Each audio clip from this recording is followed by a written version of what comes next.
Kuna binti mrembo huyu hapa anaingia nyumbani kwake. Binti ni tajiri kweli kweli, lakini alipofika hapa kuna mazingira fulani hivi hayaelewi. Nyumba yake kama ina mtu hivi, anasikia kuna harufu ya moshi, anajiuliza anayevuta ni nani? Kidogo kuna mwamba huyu hapa anatoka, anaitwa Jeremy. Dada ikabidi aulize, wewe ina maana kumbe uko hai? Chiza akamtazama akamuuliza, ina maana ulitarajia nife au ikoje? Akaketi chini, ikabidi amuulize, hebu niambie umefuata nini nyumbani kwangu, au umekuja kumaliza kile ambacho likiacha? Akisema, leo nimekuja kwa sababu nimekumisi sana, alafu nahitaji tuendeleze penzi letu. Wadada akawa na mshangao sana, lakini ilikuwaje hadi wamefika hapa? Bwana, picha linaanza. Huyu dada alikuwa chumbani kwake anajitazama majeraha ambayo ameyapata. Kuna ajali ilitokea, lakini hatufahamu hiyo ajali ilikuwaje na inakuwaje bibi amepata majeraha kama haya, lakini yote tutafahamu katika movie. Aliporudi ofisini kwake, mfanyakazi wake alimfuata hapa akawa anamuongelesha, lakini dada akawa na hasira kweli kweli. Mchizi kabidi aishiwe pose, akamwambia, sikia, sihitaji maswali unapoingia katika ofisi yangu, naomba utoke mara moja, document nimeshazipata, sihitaji kingine zaidi. Mchizi kabidi atoke. Dada ni mtu wa kupata hasira sana, yawezekana ameathirika kisaikolojia, lakini aliporudi nyumbani, ajabu, kuna wazee hawa hapa ni mke na mume. Mama anasema, sikia mwanangu, simuoni leo ni siku ya 5, alafu mara ya mwisho alikuja katika nyumba yako, hebu niambie mtoto wangu yuko wapi? Baba naye anasema, kikweli sielewi. Akasema, sikia, mimi siko na mtoto wenu na sijui alipo, naomba mtoke katika nyumba yangu. Mzee asema, unatufukuza wakati sisi kijana wetu amepotea katika mazingira kutatanisha. Akasema, sikia, kijana wenu ni mpumbavu, kwa hivyo endeleeni kumtafuta huko sehemu zingine na sio katika mji wangu, please naomba muondoke. Bwana mzee aliongea sana, lakini dada ameonyesha hasira kweli kweli, anawachukia hao wote. Chizi kabidi aulize, boss, kwani kuna nini? Wadada kamwesha kofi, akamwambia, kaa mbali na mambo yangu, usije kaniuliza. Akasema, no, wali ni watu wazima. Akasema, sawa, lakini mambo ambayo mimi nayafuatilia wewe hayakuhusu. Mchizi akasema, basi sawa, ngoja niondoke nikuache mwenyewe na jumba lako hapa. Mwamba akaondoka, lakini lengo lake lilikuwa ni zuri tu, kuuliza. Akaulizake hapa, anasema, ile kazi mimi nitaacha. Huyu dada anasema, hapana, usije ukaacha ile kazi kwa sababu tunaitegemea sana. Hivyo nafikiri ukiacha kazi kaka itakwaje? Akasema, sikia, yule bosi ni mpumbavu. Akasema, sawa, lakini bosi anaonekana hayuko sawa, hebu mfuatilie kwanza please, usije ukaiacha hii kazi hata mara moja kakangu. Huoni jinsi ambavyo mimi nilivyo? Ni hatari. Bosi leo yuko hapa anakula chakula, lakini inaonekana yuko sawa kabisa. Mara baada ya kupata kile chakula akawa nakoa sana, lakini kilichotoka hapa ni damu. Yawezekana bado ana hitilafu au maumivu ndani ya mwili wake kutokana na ajali ambayo ameipata. Mdogo wake anafika hapa, anaitwa Karen, akamwambia, dada, inaonekana uko sawa, hebu kwanza twende hospitali. Ikabidi amsaidie moja kwa moja.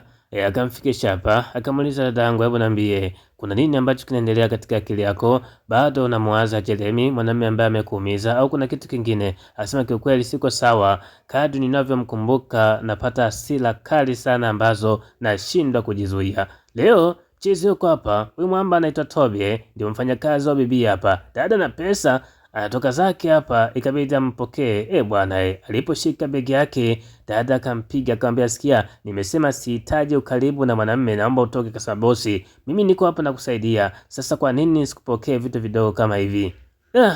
Siku iliyofuata ndio ile siku ambayo dada alipoingia humo ndani akakutana na mchizi hapa na Jeremy. Ndipo alipomuuliza, umefuata nini? Ina maana hujafa? Mchizi akasema, ina maana ulihitaji nife au sio? Akasema, sawa, hebu niambie umefuata nini katika nyumba yangu, au umekuja kumaliza kile ambacho nikiacha? Mchizi akasema, no, leo nimekuja nahitaji turudishe penzi letu kama zamani. Akasema, sikia, hiko kitu hakiwezekani na please naomba uondoke katika nyumba yangu. Lakini wakati haya mazungumzo yanaendelea, yule mchizi Toby aliweza kupiga simu, alafu simu ilikuwa oni, kwa hivyo kuna lugha kali sana amezisikia. Ikabidi moja kwa moja aje kuweza kumsaidia bosi wake, maana akahisi kabisa yupo katika matatizo. Dada anakuja kufungua mlango hapa, Toby ameingia. Ikabidi amuulize, bosi, shida iko wapi? Akasema sikia, Jeremy alikuja hapa, ni kijana ambaye kiukweli nina changamoto naye. Akasema sawa, nimesikiliza kila kitu juu ya kila ambacho mlikuwa mnakiongea, nimetambua kabisa hamko sawa. Leo nitakaa hapa kwa ajili ya kupata ulinzi wako. Chiza kuondoka, ikabidi abaki katika jumba hili hapa la bosi wake, ili mradi aweze kuangalia, je, Mchizi anaweza akarudi tena, maana alitoa kauli kali kweli kweli. Lakini dada alipokaa hapa, ikabidi aeleze nini kilitokea siku hiyo. Jeremy alikuja hapa akawa anamlazimisha ampatie dokumenti ya mali zake, ili mali zote umiliki uwepo kwa upande wa Mchizi. Yaani kifupi, Mchizi alikuwa na mahusiano na huyu dada. Dada ni tajiri, kwa hivyo mwamba analazimisha mali za dada ziwe za kwake. Kwa hivyo kuna dokumenti anataka aende akazichukue ili mradi aweze kusaini. Bwana, pesa ni hatari. Tuwe makini kweli kweli. Dada akaingizwa katika buti, lengo apelekwe katika hiyo sehemu ambayo ametunza dokumenti zake. Mchizi akaingia katika gari, lakini kiuoga kweli kweli. Wakati wako njiani, bwana, spidi ni kali, akajikuta anapata ajali.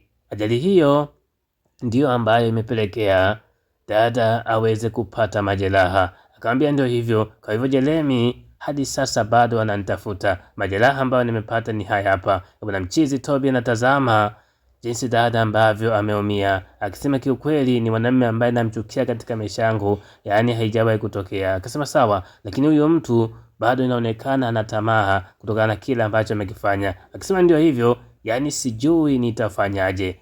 Lakini dada wakati amelala hapa, usingizi hauji, ana hofu kweli kweli. Kuna kitu nakisikia kama kinatembea hivi, ikabidi achukue moja kwa moja silaha fulani hivi atoke. Lakini alipotoka anamkuta Toby yuko hapa. Anasema samani, kumekucha nimeandaa hii hapa breakfast kwa ajili yako. Akasema jamani, mimi nilijua ni mtu mbaya, kumbe ni wewe. Akasema ya, ni mimi, usiwe na wasiwasi kabisa, nimeandaa hii kwa ajili yako, please naomba uketi hapa ili mradi uweze kula. Dada akasema basi sawa, ngoja nipande juu kwanza. Lakini aliporudi juu akawa anawaza sana, Toby amefuata nini? Mbona anapenda sana ukaribu na mimi? Je, na yeye anaweza akawa kama Jeremy au ipoje? Baadaye ni mchana fulani hivi anakuja pakakuta ujumbe akisema, nimeandaa chakula kwa ajili yako bosi, lakini nimetoka kidogo, nitarudi baadaye. Bosi ikabidi afungue. Je, ni chakula gani? Ni chakula ambacho huwa nakipenda siku zote. Ikabidi aketi kwanza hapa ili mradi aweze kupata msosi na vitu kama hivyo. Leo ni ofisini amekati zake hapa. Mchizi amemletea kuna document fulani hivi, lakini wakati anaondoka akamwita akamwambia Toby, samani, unajua kwanza asante kwa yote ambayo umenifanyia, lakini pia ni kuombe samani kwa kile ambacho kimetokea. Akasema hata usijali, wewe ni bosi wangu, kwa hivyo natambua unapitia changamoto gani. Ndio hivyo bosi sasa hivi inaonekana yuko sawa, lakini huyu dada yuko hapa anaitwa Joyce. Leo wakati yuko hapa kidogo yule Mchizi Jeremy akaingia. Bwana dada akapata uoga, akasema umefuata nini? Akasema sikia, kaka yako anafuatilia mambo yangu, kwa hivyo leo nitaondoka na wewe hadi pale ambapo nitahitaji nikuachie. Bwana bibie hakuwa na namna, lakini Mchizi alikuja hapa. Wakati huo bosi anakuja hapa na yule Mchizi anaitwa Toby, lakini ajabu akamkuta hapa, wakamuuliza hebu tuambie umefuata kitu gani? Akasema sikia, ina maana huyu ndio bwana wako? Akasema sikia, mimi sina bwana na sikuhitaji katika maisha yangu, please naomba usinifuatilie. Akasema kumbe unielewe vizuri. Mchizi akasimama, aliposimama akamwambia mimi sijaja kwa ubaya, alafu Mchizi naomba uniachie, huyu hapa ni mwanamke wangu. Mwamba akasema huyu ameshasema hahitaji mahusiano tena na wewe, please naomba sana uweze kumwacha. Mwamba akamtazama akamuuliza ina maana unanipiga mikwala si ndio? Lakini jambo la kufahamu ni kwamba mdogo wako niko naye, kwa hivyo uwezo kanifanya chochote. Wanakuja kugundua ya kwamba Joyce ametekwa. Akasema hii sehemu sio salama tena, ikabidi twende nyumbani tukaangalie, je kuko salama. Walipofika hapa maskini Joyce hayupo, wakawa nawaza, lakini kidogo Joyce amefika hapa. Alipofika kabidi amuulize, hebu tuambie amekufanya nini, uko salama? Akasema jamani, niko salama, lakini huyo mtu kuna kitu kikubwa zaidi amekiandaa. Wakawa wanajiuliza kitu gani? Akasema inawezekana akamteka mdogo wako Karen kwa sababu anahitaji zile document za mali ili mradi aweze kuzisaini. wadogo inawezekana akatekwa. Na ni kweli mchezi kajifanya driver wa taxi hapa. Dada Karen yuko ndani hapa, ni mdogo wake yule Madam Bosi, anaongea na simu, lakini ghafla anashangaa anapelekwa sehemu ambayo haielewi. Ikabidi amwite, dereva, unanipeleka sehemu gani? Mbona sikuelewe huko, please naomba usimamishe gari.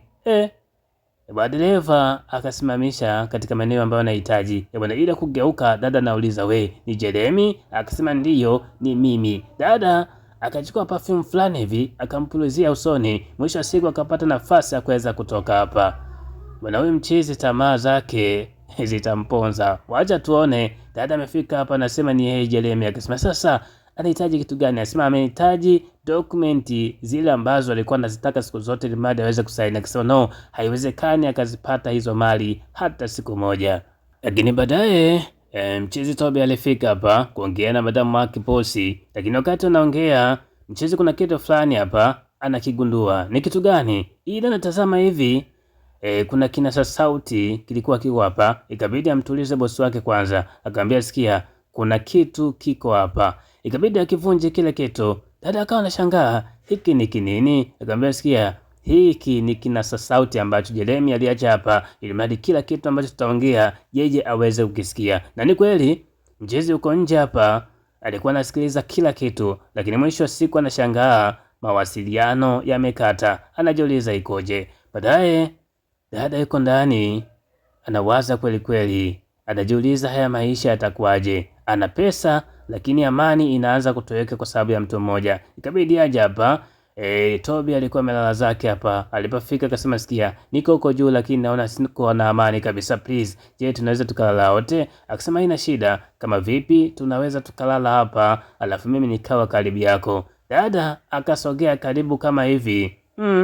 Anaunganisha chanya na hasi. Kitakachotokea hapa ni penzi jipi ambalo litaenda kutengenezeka kati ya bosi na mfanyakazi wake. Wacha tuone mambo yatakuwaje. Lakini baadaye leo ni siku nyingine. Chizi anamuaga bibi hapa, anaambia naenda kule kwa bibi Joyce, niende kamtazame mara moja. Inawezekana akawa katika hatari. Bwana Jeremy haeleweki, lakini ni kweli alipofika hapa bwana Jeremy alikuwa katika mazingira haya, alafu pembeni kuna simu ya Joyce. Akamwambia sikia, leo nitakupeleka sehemu yoyote ambayo mimi nahitaji. Akamwambia sikia, hebu niambie unahitaji kitu gani? Mwamba akamwambia ninachohitaji uwe mbali na mpenzi wangu. Yule ni mwanamke ambaye mimi bado nampenda. Alafu nina vitu vingi sana ambavyo nahitaji kufanya kwa ajili yake. Wakati anaongea, unamcheza akamfanyia ujanja fulani hivi. Mwisho wa siku akakimbia. Akaja huku kwa Madam Boss akasema sikia, nimepata simu ya Joyce hii hapa. Inaonekana kuna sehemu fulani yule mchiza amempeleka. Kwa hivyo hebu tutoke tukamwangalie. Wakati wanatoka bwana Jeremy amefika hapa. Tena yuko na silaha ya moto. Anasema leo hamwendi kokote. Ninachohitaji dokumenti zangu ili mradi niweze kuacha huru. Na mdogo wako nimemkamata. Kwa hivyo huwezi ukafanya chochote. Bwana ni hatari. Wakati majibizano yakiendelea, bwana mcheza akafyatua risasi akampiga moja kwa moja Toby. Akasema kama hautanielewi kile ambacho mimi nakisema, hata wewe ninakumaliza. Lakini ghafla wakati anaongea akapigwa risasi ya tumbo. Ni askari polisi ambao wamefika sehemu hii hapa. Ikabidi wamwaishe moja kwa moja Toby kufika hospitali. Toby yuko hapa, hali yake ni mbaya. Dada nauliza hebu niambie, je, hali yake ikoje? Atapona kweli? Maana risasi imeingia katika mwili wake. Hebu niambie basi dokta. Dokta akamwambia haina shida. Uzuri tumemwahi, kila kitu kitakuwa sawa. Ni kweli Toby aliweza kuruhusiwa na kurudi nyumbani moja kwa moja. Kwa sasa bosi anampenda sana mchizi, kwa sababu ndio hivyo aliweza kumtetea katika mazito ambayo alikuwa anapitia. Mwisho siku Jeremy aliweza kupoteza maisha. Dada akajikuta kumpenda mchizi ghafla. Wakati wako hapa naongea akaenda kumkisi, akamwambia kikweli nimetokea kukupenda na ninakuahidi tu nahitaji niwe mke wako milele. Mchizi akaona haina shida.